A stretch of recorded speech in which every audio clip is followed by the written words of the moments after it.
LGS öğrencilerimizin ilköğretimden ortaöğretime geçiş sınavıdır. Öğrencilerimizin şu an itibariyle önümüzdeki girecekleri liseyi belirleyeceği ve onun akabinde de girecekleri üniversiteyi belirleyeceği bir sınıf olacaktır. Yani adı üzerinde LGS liselere giriş sınavı.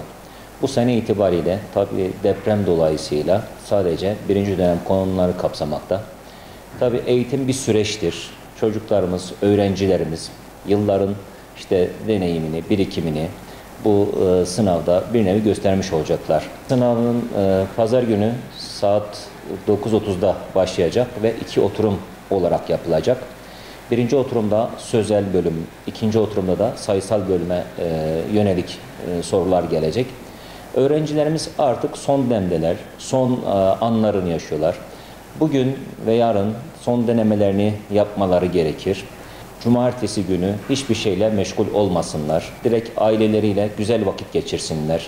Gitsinler, okullarını görsünler. Girecekleri sınıfın sırasının hatta imkan varsa otursunlar. Küçük bir 3 soruluk, 5 soruluk, 10 soruluk bir deneme yapsınlar.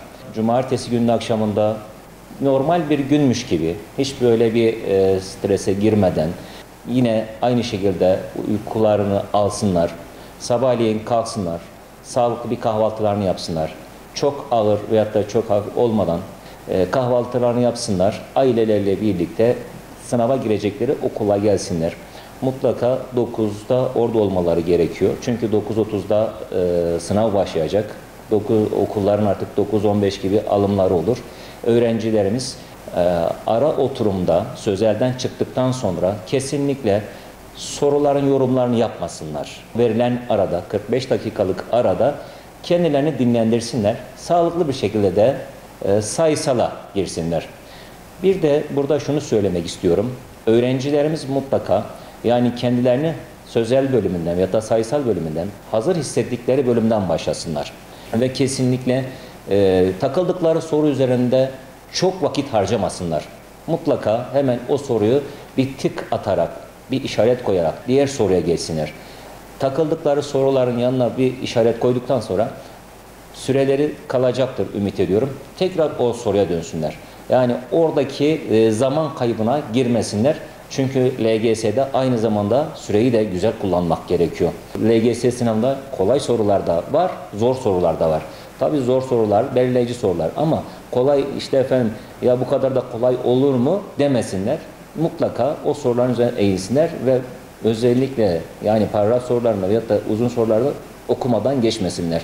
Bazen matematikte bir soruda takılıyorlar. Bir bakıyorlar ki öğrencilerimiz vakit çok az kalmış.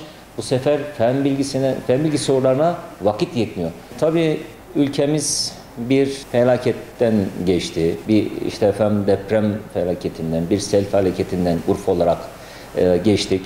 Öğrencilerimiz morallerini bozmasınlar. Yani burada her şeyin sonu demek değil. Yani biz öncelikle sağlık, sıhhat, afiyet diliyoruz bütün öğrencilerimize ve başarılar diliyoruz. Ben inanıyorum ki bütün öğrencilerimiz yani gönüllerindeki inşallah yere yerleşecekler. Öğrencilerimiz kendilerini her alanda, her zamanda, her anda yetiştirmenin yollarını arasınlar. 2023 LGS sınavında bütün öğrencilerimize başarılar diliyorum. Sağlık, sıhhat, afiyet ve bütün güzellikler onların olsun.